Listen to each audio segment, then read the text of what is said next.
Here at SeaWorld in San Diego lived the only great whale ever to be studied in captivity for any length of time. Captured as a baby, she was a 2-ton infant gray whale named Gigi. She did well in captivity and provided a unique opportunity for intimate and sustained study. Sue Bailey, once an employee of the park, remembers.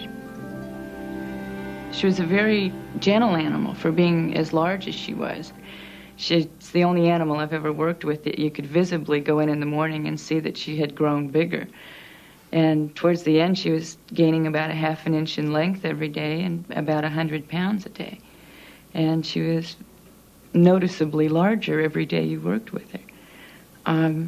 One way that we could see this is that she was growing so fast that she was shedding an entire layer of skin every day. And you just scratch her down and her skin would just peel off in sheets. She was growing so fast. Gigi developed strong attachments to some of the people around her. Sue was one favorite.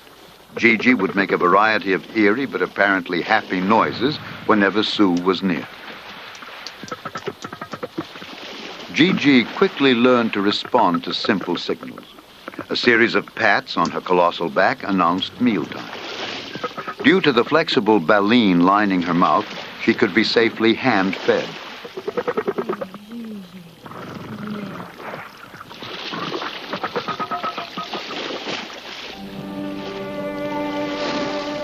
Gigi grew to 27 feet and 7 tons, outgrowing her tank and eating almost a ton of squid a day. It was obvious she should now be set free. The best day I had with her was the day right before I let her go.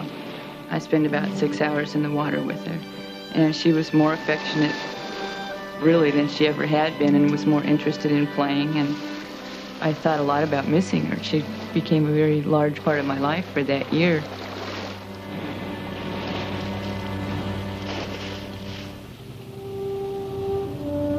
Early one morning, in March of 1972, Gigi is returned to the ocean wilderness. To Sue, Gigi seemed nervous and frightened. Sue and Gigi's other keepers wondered how she would react to finding herself suddenly unconfined and on her own. A radio transmitter was fitted to Gigi's back.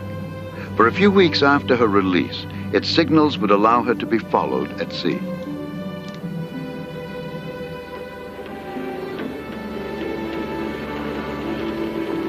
Gigi's year-long captivity set a number of records.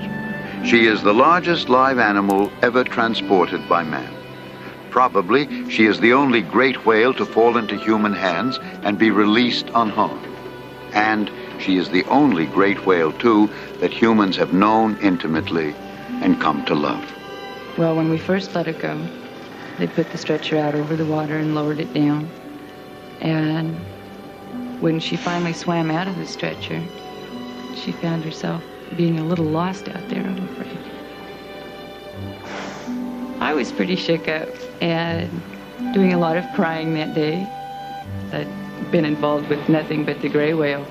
And then she was gone and had to take a while to get involved in something else.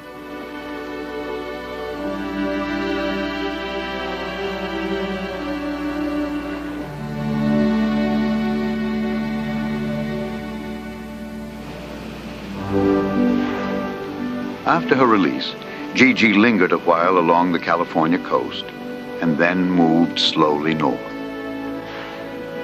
Within 2 months, Gigi had joined other gray whales making their annual journey to Arctic waters, the longest known migration of any mammal.